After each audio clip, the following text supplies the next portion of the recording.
همون ابوالعاص ابن ربیع بود خش تبار شونه بعضی روی زینب. خب فرزند دویمش رقیه نام داره. رقیه را حضرت با پسر ابولهب امکش داده بود، عتبه. عتبه ابن ابولهب، اصلا ابولهب نامش هم عبدالعزیز.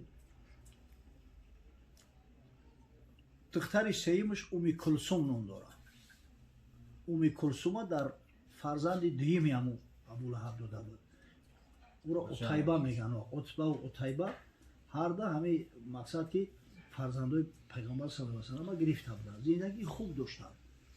اما وقتی که حضرت صلی الله علیه و سلم اسلام آشکار کرد و خدای تعالی امرش کرد که به انذر عشیرتک الاقربین، بین به خبر خیش تمارای نزدیکتر. حضرت وقتی که پیغمبریش آشکار کرد و دعوت کرد، این بدبخت همین خیلی بغض و کینه داشت به ابولهب ملعون که اومد فرزنداش را مجبور کرد که زناتون را سر بده. ولی هم بعضی پدرای بی عقل بی فراست هستن برای اندک کار دفعش که سرش ده.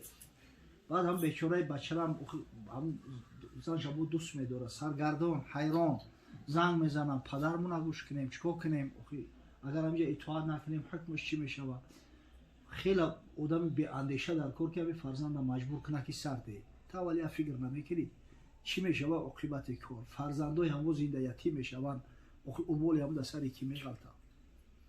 خب ای بچه همین گناهگاره با هم را شانس میتن.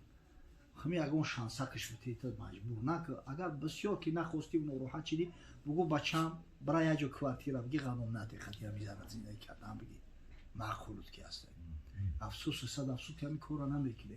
میبریم اول بعد در فکری پرگی میغلطیم که خود دیگه نمیشه.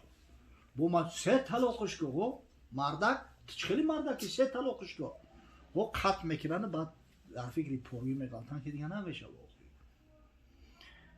خب وقتی که طلاق کرد اما فرزندای بدبختی ابولهب، حضرت عثمان خواستگاری اومد. رسول خدا صلی الله علیه و سلم رقیه را به حضرت عثمان نکاح کرد. حضرت عثمان همراه زندگی میکرد و همون سفری که به حبشه کرده بودن که هجرت به حبشه، حضرت عثمان همراه زوجش رفته گیه دختر پیامبر صلی الله علیه و سلم خست. صحابه بودن اون وقت البته ایمان آوردگی بود، مسلمان بود. حتی سرداری همو چیزا رفت، مهاجرایی که به حبشه رفته بودن حضرت عثمان همراه زوجش بود. در واقعه جنگ بدر، در همین جنگ بدر رقیه بیمار شد. حضرت عثمان در جنگ بدر شرکت کردگی نیست. پیغمبر خدا صلی الله علیه و سلم گفت که زن تنیگه هدین که خطی زنت بشت. خب این پدرای باقی نیکن میشه. رئیس یاجوی سر باشه تا قیاف میشه و یا تیگه شبیه تیمور. چری بی عقلی رو داریم نه؟ عثمان در جنگ بدر شرکت نکرد، از همراه زوجش بود. در نبودن پیامبر صلی الله علیه و سلم رقیه وفات کرد. وقتی که عیده گذشت، اولی هم مردم عیده میپویند. که عیده میپویند؟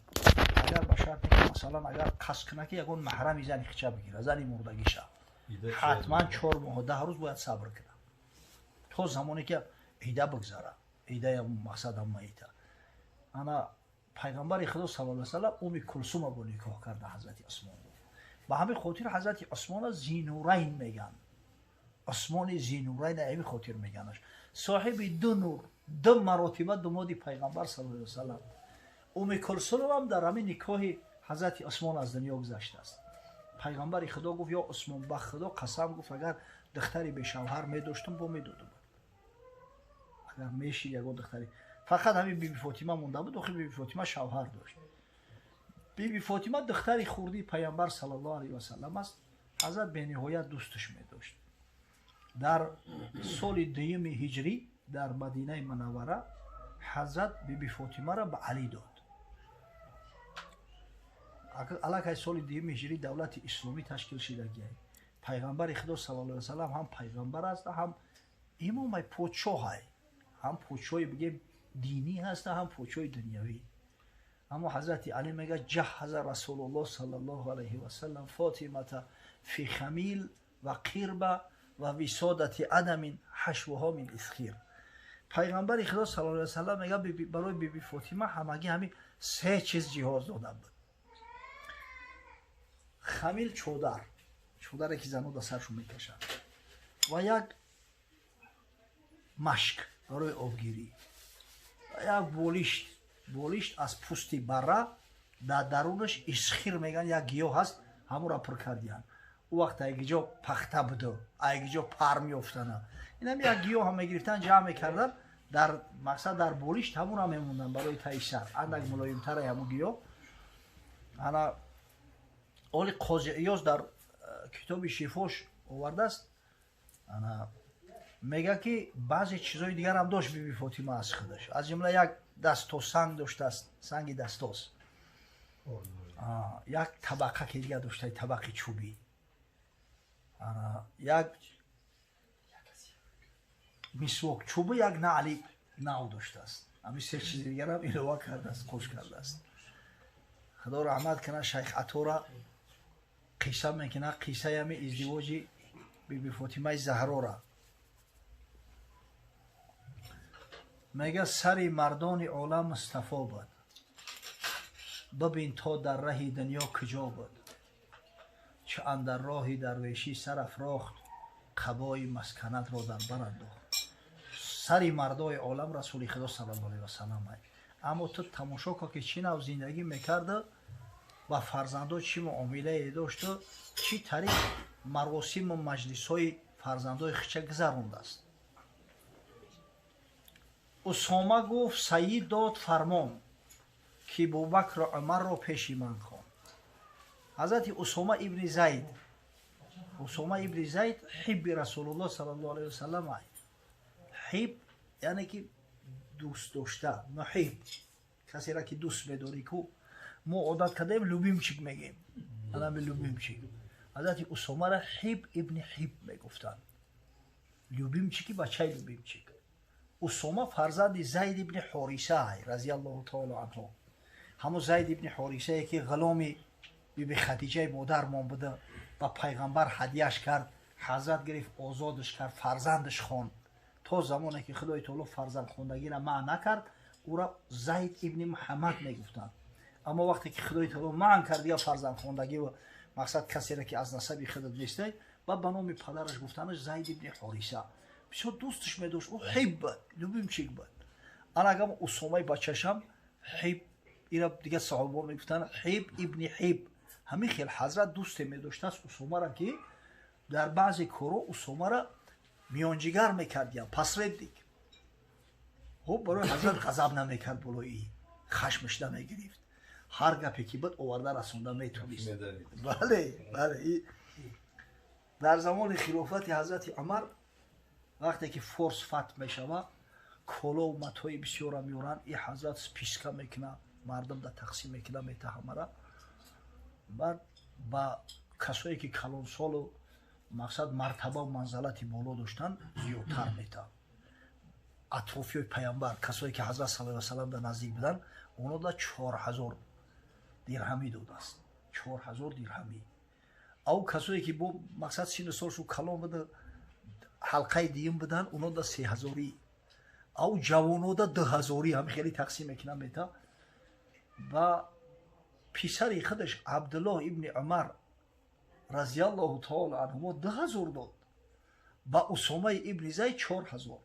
این دماغش سوخت عبدالله را او پدر چی میتری کردی اوگی تو دولو خدا اوگی با بسوال ما اسامه کلونم با علم ما کلونم او بچه فرزندی خلیفه مسلمانم او خی یو مرم 4000 بته یا که اورم 2000 بته ایچ خیلی او خود برابری من میگیره مثل همو بزرگا گرفته استای گفت خاموش گفت پدری وای پدری ترا بهتره یا خودش ایتره تو میدونی که او حب ابن حب رسول الله صلی الله علیه و سلم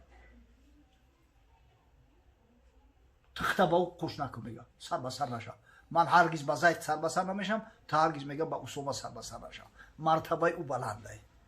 جوانی 18 ساله را پیامبر صلی الله علیه و سلم سر لشکر تعیین کرده است در لشکری که در او لشکر حضرت ابوبکر صدیق بود حضرت عمر فاروق بود آنها صحابه بزرگ مرتبه بدن سر لشکر تعیینش کرده دوستش میداشت. همین روایت هم اسامه میکنه. میگه یک روز پیغمبر خدا صلی الله علیه و سلم فرمان داد، گفت ابوبکر صدیق عمر فاروق دعوت کرد رضی الله تعالی عنهما، اینو به حیث وزیر بودن در نزد پیغمبر صلی الله علیه و سلم. چه پیش آمد ابوبکر و عمر نیست، پیغمبر خواند زهرا رو بدر نیست. بدو گفت تا جهازت هر چی داری چنان خواهم که در پیشی من آری. وقتی که اومدن حضرت بیبی فاطمه را صدا کرد، بچم گفت جهاز تا بگی بیا، اگر چی نوری چشمی ای دل افروز به حیدر میکنم تسلیمت امروز. تا نوری ده دیده منی اما دختر باید شوهر کنه. آخی من ترا در علی دودم بشد یک سنگ دستاسان یگانه، برون آورد آن ساعت زی خانه. یکی کهنه حسیر از برگ خرما، یکی مسواک نعلین مترا، یکی کاسه زی چوب آورد با هم، این کاسه چوبیش همی طبق چوبی، یکی بالیش زی چرم میش محکم، یکی چادر ولیکن 7 پاره، چادرش 7 پارگی داشته. همه آورد و آمد در نظاره. گفت این جهازی من همی خواهی. دخترای امروزه وری گریه و فیغان نبرداشت. پدرای بیچاره با میروان ای بانک قرض میکنن، خونه‌شون در پشت و چپا میکنن، بعد 5 سال دیگه قرضی بانک میکنن که دختر ما یگون جهاز کنم. اینا ببین در همون زمان عصرم بای دخترها تیلا داشتن، گوشپاری تیلا، گردنبند تیلا. این بچه ها یک چیزایی داشتن که همه جهازی بی فاطمه همه خب دست میگن. پیامبر خواجه انواع و اجناس با گردن بر نهاد آن سنگ دستاس.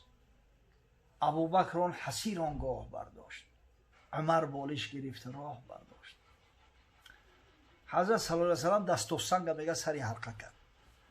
حضرت ابوبکر صدیق همو حسیر همو بوریایی را که از لیف خرما بود میپیچوندن، اما را کلوله تای کش کرد. حضرت عمر بالش تا گرفت. پس آنگه فاطمه دختی پیامبر به سر اندر کشید آن کهنه چادر. پس آن نعلین را بر پای خود بست، پس آن مسواک را بگرفت در دست. بیبی فاطمه میگه چادر را در سر کشید، کوشکوش پوشید، مسواک چوبا میگه در دستش گرفت و میگه که اسامه گفت من آن کاسه آنگاه گرفتم در کف برداشتم را. حرکت کرده میگه اکی یا نماینده عروسم با من میگه اون طبق رسید. اسامه ابن زید گرفتم تای کش کردم حرکت کردیم. چو پیش حجره حیدر رسیدم، زگریه روی مردم می ندیدم. در همین راه میگه علمم کرد حق گریه دارم. پیامبر گفت ای مردی نکوکار چرا میگیری آخرین قدر زار؟ یکی حضرت متوجه شد گفت یا اسامه چی درد داری؟ یگون جو درد میکنه چی گریه داری؟ بدو گفتم زی درویشی ای زهرا، مرا جان و جگر شد خون خورا. ببین تا قیصر و کسرا چی دارد ولی پیغمبر از دنیا چی دارد. کسی که خواجه هر دو جهان است، جهازی دخترش اینک عیان است. اینه جهازی دختری خواجه هر دو سرا. حضرت گفت پیامبر گفت ای اسامه این نیست چه باید مرد، هست این هم بس چیز. بچه‌ام گفت همین عاقبت کار مردن همین حساب کتاب داره، همین مال حلال هم حساب و کتاب داره. لا تسالون عن النعیم، البته از نعمتو پرسیده میشوه. الله بیبی فاطمه جهازی بای نداره، اما گفت بیبی فاطمه ادب داره، اخلاق داره. بیبی فاطمه حافظه قرآن ای. بیبی فاطمه به خاندان حضرت علی نور برد، صفا برد. از دامن پاک بیبی فاطمه خداوند به حضرت علی فرزندای نازنین را داده است. ای بچه حسن، حسین، زینب، ام کلثوم، اوخی فرزندای بیبی فاطمه زهرا شمعهای درخشان فضای اسلامند. نسلش تا به امروز الحمدلله رب العالمین آمده است. همین سادات واقعی و حقیقی که ما داریم همین نسل علی و فاطمه هستند. شنیدی حال پیغمبر زمانه تا میخواهی که یک داری جهانه. حال پیغمبر شنیدی تا که ای قفای دنیا میدوی. اینا ببین فرزند تربیه که فرزندی خوب تربیه کرده انشالله در گجای باشه. دیدگی آدم میگه بر پدرش رحمت. بر پدرش رحمت، خوب زنده باشی خوب مرده انشالله رحمت برات میروه. خب برای اون که بر پدرش رحمت بگن فرزند آداب آموزاندن در کن، اخلاق آموزاندن در کن که انسان شوه، تربیه خوب ببینه، از قرآن آگاهی داشته باشه. اوقع از قرآن که آگاهی داشته باشه تو سرگردان نمیشه. با شما کجا برام چیکار کنم؟ ای مادر در معلمه خوب میشه و قسم به الله ای مادر در معلمه خوب در دنیا نیست. یه جو خوندم که در همی ولیکا بریتانیا یک تست گذراندن، یک مقصد یک سنجش کردن، یک جو یک بگیم دیدسات کردن، بهترین مربی های انگلیا را جمع کردن در هم دیدسات. فرزندای ای همه قابلیت نو که جمع میکنن در همونجا، بعد گذشتن 2 سال میگه مقایسه میکنن با یک زنی سردن استاتیستیچیسکی اما انگلیسکی، هم زنی که خیلی معلومات داره و فرزند چه خودش کلون کرده است در همین مسئله های عمده حیاتی. میگه اون هم که در همون سپیس پریومنیک بگیم که در همون مقصد سپیس دیدسات تعلیم گرفتیان، چنین همین کودکی که در بغل مادر کلون شده است در پیش مادر است، فراست عقل ندارن، جهان بینی ندارن. وی مادر بسیار تأثیری کلون داره در فرزندش. انمی بیبی فاطمه زهرا را در سال 2 هجری رسول خدا صلی الله علیه و سلم و حضرت علی داد. الکی در سال 3 هجری در اویلشون یک پسرچه تولد شد. حضرت در حفوظگی همون تفلک 2 گوسپند گرفت اومد به خونه حضرت علی را. اومد که حضرت هم کجای بر اومده بود دست نبود از در خونه. بی فاطمه را سوال کرد که گفت یک کوری بر اومد، مقصد ای پشتی یک کوری یک مهمه. حضرت تیغ در دست بی فاطمه داد و گفت یا فاطمه احلقی رأسه. فاطمه گفت سری همی کودک بتراش و توزنی و تصدقی بی وزنه من ورق، وزنش بکشه با وزن موی سرش نقره صدقه کن. و حضرت خودش هم دست و استین بر زده، هم 2 گوسپند کشت. همین وقت میگه حضرت علی کرم الله وجهه هم در اومد حضرت کمک کرد، خلاص کردن. با سوالش کرد گفت یا علی پسرچه مرا چی نام کردی؟ این حضرت پهلوان بود، جنگاور بود. همین آدمی که جنگاوره به همین جنگ میل داره کو، هر کسی رو باری کار ساختن مهری آن رو در دلش انداختن. گفت یا رسول الله حرب جنگی نومشا من امید کردم که خدا اگر بچه‌م بته جنگش نمیکنم. نگو این پسرچه من حسنه، خدا بگیره همین جنگ. همین جنگ چیه خودش؟ یک کیلو هم آدم دوست میداره. این جنگ هیچ من چی نداره، فایده و منفعت نداره. خیلی وقتی که با سر تمیاین و دیگه گپه آخی، وقتی که جای ناموس و جای ننگ میشه و دیگه مسئله های نگی همین پروست تاگی آدم به عقل جمع میکنه. گفت پسری من حسن نام داره. حسن یعنی زیبا، خوب، نیک. همین قدرتی پروردگار از بین 1 سال میگذره. این حضرت علی را در دلش قصد کرده بود، نظر میکنه که همین دفعه خداوند بچه‌م بته ایش ان شاء الله حرب میکنه. همین 1 سال پس با پسرچه تولد میشه. حضرت اومد از بس که حضرت علی چی نداشت توخی. بعد پیغمبر برای مسلمانان را از پدر و مادرشون اولاتر ای جاناشو عزیزتر نباشه. این وظیفه پدر ای بابا نیست. یک کس شنیده میگه ایز نچید باید بابا میکرد از دم یکی کرد. حضرت 2 گوسپند گرفت آورد حضرت علی کش و بگو که علی گفت این پسرچه من چی نام کردی؟ گفت یا رسول الله من همی قصد نیت داشتم کلانیش حرب نام کنم، شما که حسن گفته من همی شما قطعی مقصد حسنش نام کردیم، همیشه میگم حرب نام کنم. گفت نه این حسینه. بگو یا علی اقبح الاسماء الى الله حرب و مره. یا علی گفت از همه بدترین نام ها در پیش پروردگار نام این همی جنگی و نامی تلخه که خداوند دوست نمیداره. همین نام خوب من بفرزن. این نامی ای گفت حسینه، با همین اسمی تصغیر ای را گرفت. این حسینه ای گفت. همین مقصد که همین حسن و حسین به همین شکل تولد شدن. حضرت به حد دوست شو می داشت، به حد دوست می داشت. نه یه دوگونی نیستن ولی ما عادت داریم گجو یا حسن بینی میفهمی که حسین هم داره و دوگونی کرد مقصد یو دوگونی نیستن حسن ای حسین یک سال کلون ای پسر کلونی ای حسن یک روز حضرت در نماز سر در سجده مونده سر شانه میبرد روزی بعد ایستادن شاید 2-3 دقیقه اوری این صحابه گفتن که شاید با پیغمبر صلی الله علیه و آله قبولی وای بعد که حضرت خیلی سر برداشت و با قبوله نماز خلاص کردن گفتن یا رسول الله مگر وحی اومد که در سجده و قدر روز ایستادی گفتن حسن اومد بالای گردن زور شد را چیش بگم آخی ایرا ببینه محبت ها ببینه حضرت از بالای منبر در روز جمعه صحبت داشت از بالای منبر خطبه میخوند حضرت همین حسن یک وقت دوید اومد حضرت ای بالای منبر فرمود گرفت آغوشش کرد بوسش کرد همین رفتار یرحمک الله و یشفی همین رفتار و کردار در میان عرب نبود برای او را زپدلا بدستی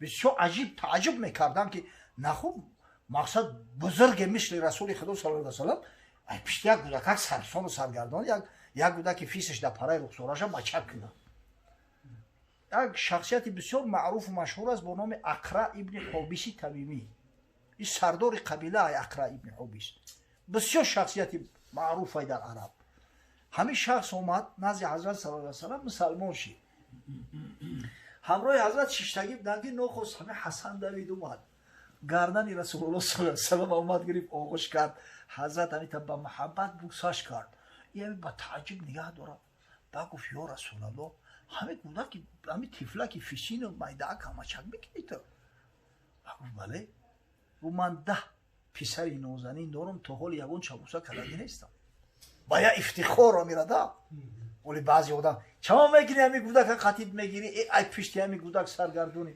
اوه کودک مردک قطیش میگرده که مردک میشوه دایم در حلقه زنکو بگرده زنک صفت میشوه میره باخیر عجیب فعلوی داریم ده مردک بچه‌ش در برش میگیره که معرکه مردو را میبینه رفتاری مردو را میآموزه حضرت میگه مثل که بیمار نگاه میکنی که همون خیلی نگاهش کرد گفت من لا یرحم لا یرحم کسی که رحم نداره رحم کرده نمیشه او مسلمان باید رحم داشته باشه در فرزند خودت که ای خون خودت رحم نکنی در دیگران رحم ترحم میکنی الله اکبر نکاح حضرت علی با بی بی فاطمه از سال 2 هجری تا سال 11 هجری را بود. بی بی فاطمه زهرا رضی الله تعالی عنها 6 ماه بعد وفات رسول الله صلی الله علیه و آله از دنیا گذشت. حضرت وصیت کرد حضرت علی را گفت یا علی گفت یگان مرد بیگانه مرا در زندگیم ندیده است نمیخوام که بعد مردن من ببینم.